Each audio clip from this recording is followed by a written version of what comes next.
सुग्रीव जी को बगल में दबा लिया। कांख दाबी कपिराज कहां चला अतुल बल सिंह। सुग्रीव जी ने कहा इससे बचने का एक ही उपाय है,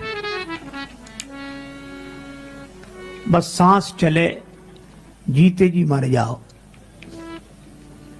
जब कुंभकर्ण देखा ये कुछ बोला ही नहीं रहा कुछ, अरे मर गया, निबुक गए उते ही मृतक प्रतीति।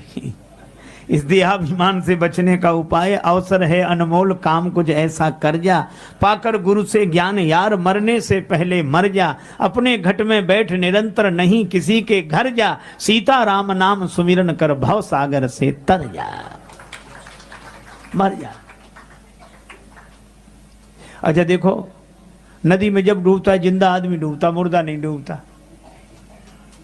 जिंदा हाथ पांव हिलाए बिना नहीं रहता, मुर्दा ना हाथ हिलाए ना पांव, आराम से पार हो जाता है। मस्त राम मुर्दों से बोले हमको कुछ बतलाओगे, मुर्दों में से एक मुर्दा बोला मर जाओ सुख पाओगे। एक राजा ने एक महात्मा से कहा कि नंबर 1 का सौभाग्य हमें बताओ, नंबर 2 का सबको बताना। महात्मा बोले नंबर 1 का सौभाग्य तो खत्म हो गया, नंबर 2 का ही बचा है, कहो तो बता दें। हाँ बताओ। नंबर 1 का सौभाग्य था कि तुम पैदा ही न हुए होते, और नंबर 2 का सौभाग्य कि जितना जल्दी हो सके मर जाओ। उसे बात समझ में नहीं आई, और महात्माओं की बात सबको समझ में नहीं आती। ये इतने महापुरुष विराजमान हैं, इनको जिंदगी का अनुभव है। अरे मुर्दे का जो सहारा ले ले वो पार हो जाता है। तुलसीदास जी तो मुर्दे का सहारा ही लेके जमुना जी पार कर गए। जिसका अहंकार मर चुका है उसका सहारा ले लो, वो स्वयं पार होगा, आपको भी पार करेगा। एक बार एक आदमी ने मूर्तियां बनाई, 8 मूर्तियां बनाई, 7 मूर्तियां बिल्कुल अपने जैसी, 8वां खुद। ज्योतिषी ने कहा कि मौत आने वाली है, बोले मौत को भी धोखा दे दूंगा। अब मौत आई तो 8 खड़े। जमदूत पहली बार खाली हाथ गए। यमराज ने कहा क्या हुआ, बोले आए ही नहीं, वो तो 8 है महाराज, वहां किसे ले आए। यमराज समझ गए, एक युक्ति बताई, तुम ऐसा करना। बस यमदूत आए, बढ़िया मूर्तिकार था वो, और 7 मूर्तियों पे 8वां खुद सांस रोके खड़ा। अब यमदूत आए, अब बोले मूर्तियां तो अच्छी बनाई है, किसी ने ठीक बनाई। दूसरा वाला क्या ठीक बनाई, मूर्ख रहा होगा बनाने वाला, ऐसी नाक बनती, ऐसी आंख, ऐसी कान, बेकार, उसे कुछ नहीं आता, बेकार की मूर्तियां बनाई। अब जो उसकी निंदा शुरू की सो भूल ही गया कि वो मौत के सामने खड़ा हो। अब उसकी सांस फूली।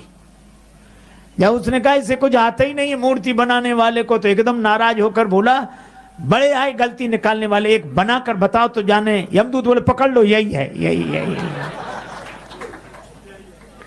बोलो पकड़ गया कि नहीं। एक महात्मा जा रहे थे, आवाज लगा रहे थे कोई कब्र मिलेगी, कब्र मिलेगी, कब्र मिलेगी। तो एक सेठ जी बड़े सत्संगी थे, वे बोले कोई मुर्दा मिलेगा, मुर्दा मिलेगा। तो महात्मा खड़े हो गए, ये रहा मुर्दा।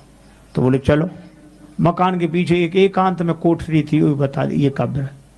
महात्मा उसी में रह गए, न सेठ जी से कोई बातचीत, न महात्मा से कोई बातचीत, वो आराम से रहते। दोपहर को भोजन भिजवा दिया जाता, सोना ले लेते और वहीं से थाली खिसका देते, किबाड़ बंद। 1 साल रहे। सेठ जी के घर चोरी हुई, चोर सामान लेकर गए, महात्मा देख रहे थे। चोरों ने वह सामान कुएं के पास छिपा दिया।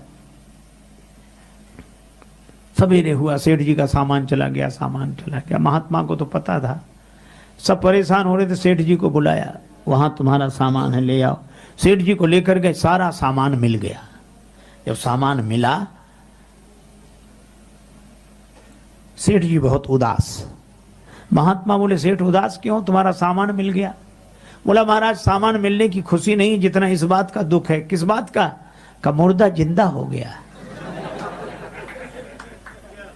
मुर्दा जिंदा हो गया। महात्मा की आंखों में आंसू आ गए। बोले ठीक कहते हो, ये मुर्दा भी ज्यादा दिन कहीं रह जाए तो जिंदा हो जाता है। इसलिए हमारा ये अभिमान न जागने पाए। अभिमान भगवान से जुड़ा हुआ रहे।